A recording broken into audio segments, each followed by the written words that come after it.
চেয়েছি হলো আপনারা প্রায়শই দেখবেন যে চাঞ্চল্যকর কিছু মামলা সম্পর্কে তদন্ত চলা অবস্থায় গণমাধ্যমে আনুষ্ঠানিকভাবে বক্তব্য দেওয়া হয় এবং আমরা এটাও দেখেছি এই বক্তব্যটা ক্ষণে ক্ষণে পরিবর্তন হয়। এতে যে ধরনের বিভ্রান্তি তৈরি হয় তাতে তদন্ত কার্যক্রম সিরিয়াসলি ক্ষতিগ্রস্ত হয় এবং বর্তমানে যে সবচেয়ে সেন্সিটিভ কেসটি চলছে, যে ঝিনাইদহ সংসদ সদস্য যে আজিম সাহেবকে নিয়ে যে ঘটনাটি ঘটেছে, এটাকেও বারবার বিভিন্নভাবে গণমাধ্যমে কর্তৃপক্ষ কর্তৃক বক্তব্য দেওয়া হচ্ছে, অথচ মামলাটির তদন্ত চলমান।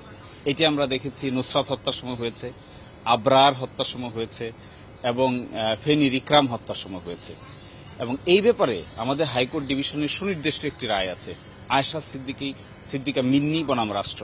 সেখানে হাইকোর্ট ডিভিশন নির্দেশনা দিয়েছিলেন যে এই ধরনের বক্তব্য প্রদান করাটা অতি উৎসাহী কাজ এবং এটাও বলেছেন যে এতে যারা অ্যাকিউজ থাকেন কিংবা সমাজে বিভিন্ন রকম প্রভাব পড়ে, অনেক সময় বিচারের আগেই কাউকে দোষী সাব্যস্তও করে ফেলা হয়।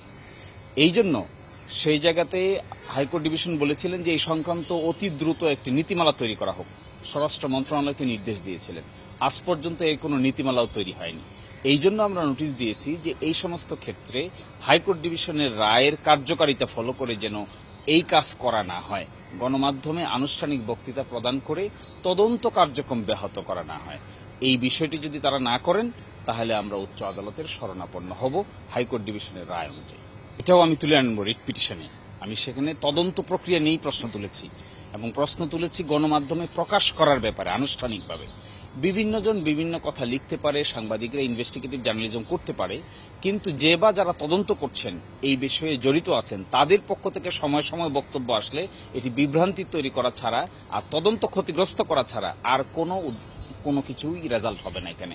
এবং অবশ্যই একজন অ্যাকিউজ যখন হবে তারও রাইট আছে, তার রাইটটা আপনাকে সংরক্ষণ করতে হবে।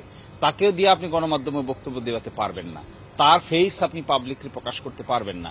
এগুলো হিউম্যান রাইটসের ভায়োলেশনস, আদালত বলেছেন তার হাইকোর্ট ডিভিশনে রেখে। এটা দেখলেই হবে না যে তদন্ত হচ্ছে, এটাও দেখতে হবে তদন্ত পরিচালনার সময় সকলের মানবাধিকার লঙ্ঘন হচ্ছে কিনা। এই মানবাধিকারের বিষয়টিও প্রোটেকশন দিতে হবে। এই জন্যই এই লিগেল নোটিশ পাঠানো। যদি পদক্ষেপ নেন তারা ওয়েল এন্ড গুড, যদি পদক্ষেপ না নেন তাহলে অবশ্যই আমরা উচ্চ আদালতে শরণাপন্ন হব।